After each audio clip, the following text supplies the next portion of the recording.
We have all heard of the Civil War and the bloodshed-filled stories that took place during it. But what was it like to be just a normal man who decided to join the war as a soldier? And more importantly, why would somebody join the war, whether Union or Confederate? These are the questions we will be exploring in depth, trying to find the key to unlocking the mind of a soldier.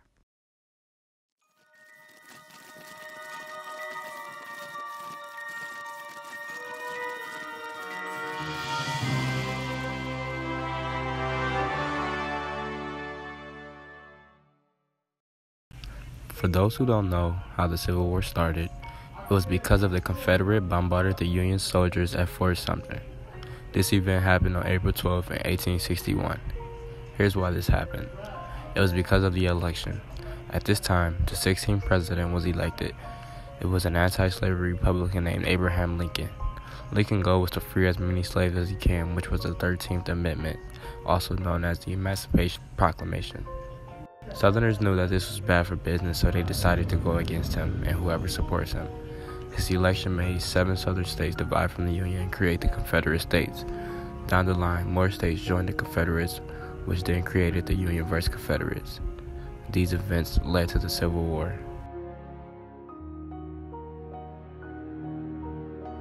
The Union Army was the main military force for the North during the American Civil War from 1861 to 1865.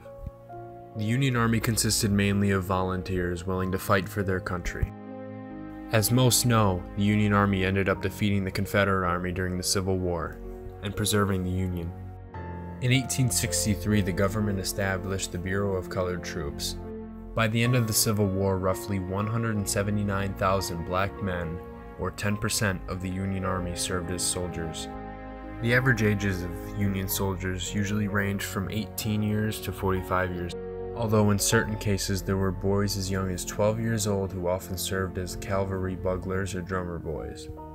A lot of the Union soldiers had been farmers before joining the Army, and a lot of the other soldiers that weren't farmers had a wide variety of expertise and occupations. Those occupations ranged from industries to engineers, hairdressers, mechanics, and even college professors.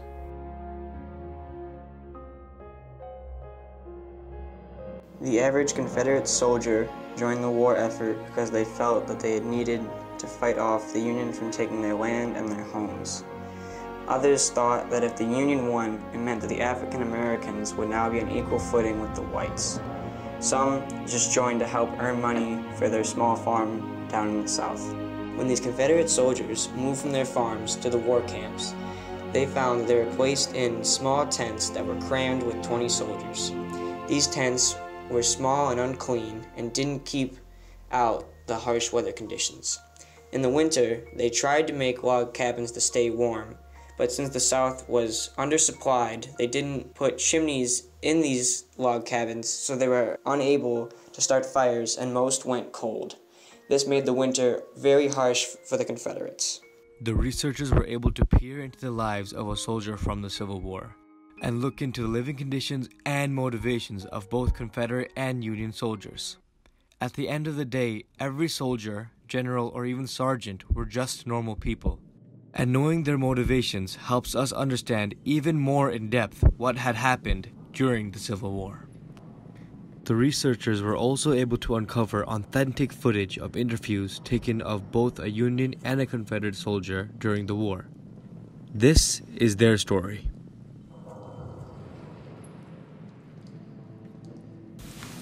This is Dr. Jones. I'm here with Jonathan Smith. He's a 19-year-old Union soldier from Detroit, Michigan. Jonathan, could you please tell us a little about yourself? Well, thank you, Dr. Jones. Well, I grew up a simple life. My father worked in a factory, and my mother was a stay-at-home mother who took care of me and my 3 siblings. Sounds pretty good. So, I just want to ask you a couple quick questions about so far what's going on. How were you brought into this war? Well, I volunteered, actually. My main goal in life is to preserve the Union. Sounds great. So let me get this straight. You wanted to fight for the Union? Of course. Okay, that's very good. How do you pass your time when you are in the battle? Well, me and the other soldiers usually get together when we aren't moving around or setting up for battle and play card games, board games. We sing sometimes. We do all sorts of stuff. And sometimes orders can take days, weeks, months at a time, so we got a lot of time to do other stuff. Sounds very great. And did you enjoy these board games? Oh yes. That's great. And then, what was the food like for you and the other soldiers? Well, it wasn't pretty, but it did the job. We usually got stale bread or salted pork, salted beef, all that good stuff. Did you enjoy that food? Well, I had to. I had no other choice, now did I? No, sir. Okay. So it was nice to talk to you, Jonathan. I got a couple questions I needed to ask you so far about what's going on with the Union soldiers. Sounds like you're a pretty good soldier, got a good head on your shoulder, and you want to win this fight. Yes, sir. All right. It was nice talking to you, Jonathan. You too, Dr. Jones.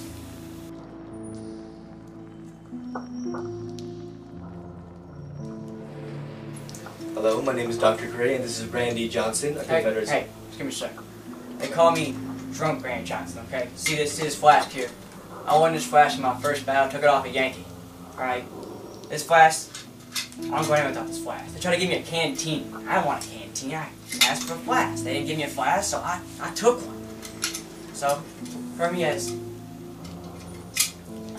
Drunk Randy Johnson. Well, Drunk Randy Johnson, that was a wonderful story.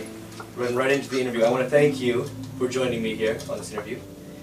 So I want to understand your mindset about being a Confederate soldier. Why did you join the war?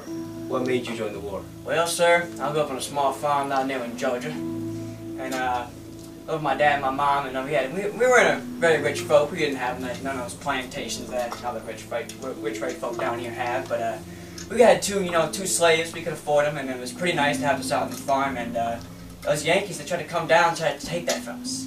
They want to take our land, take our slaves that we pay for, that we earn, take our property. You know what I'm saying? So my dad, he too old to fight.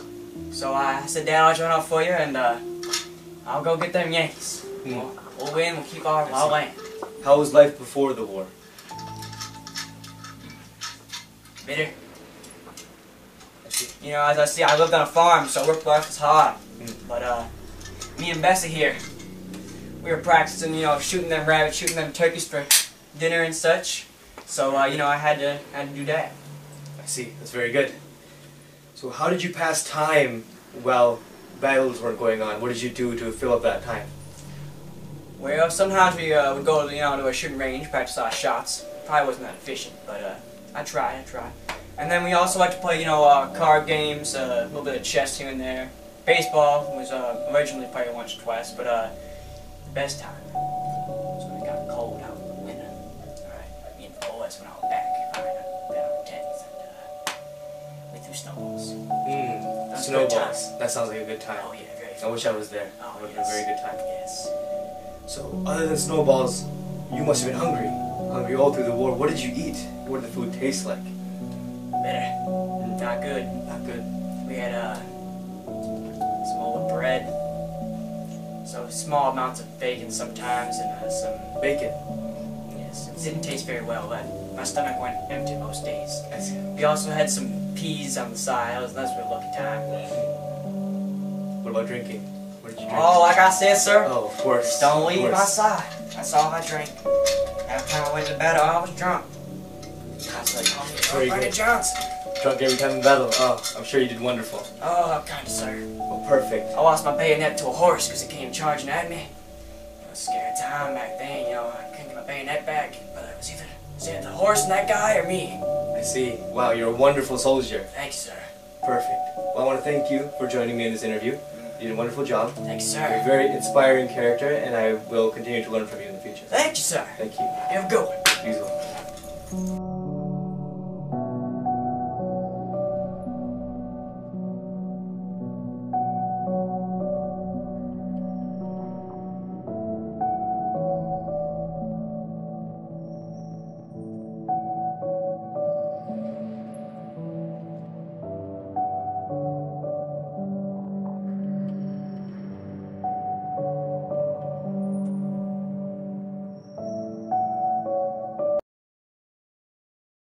Pretty good soldier, got a good head on your shoulder, and you want to win this fight.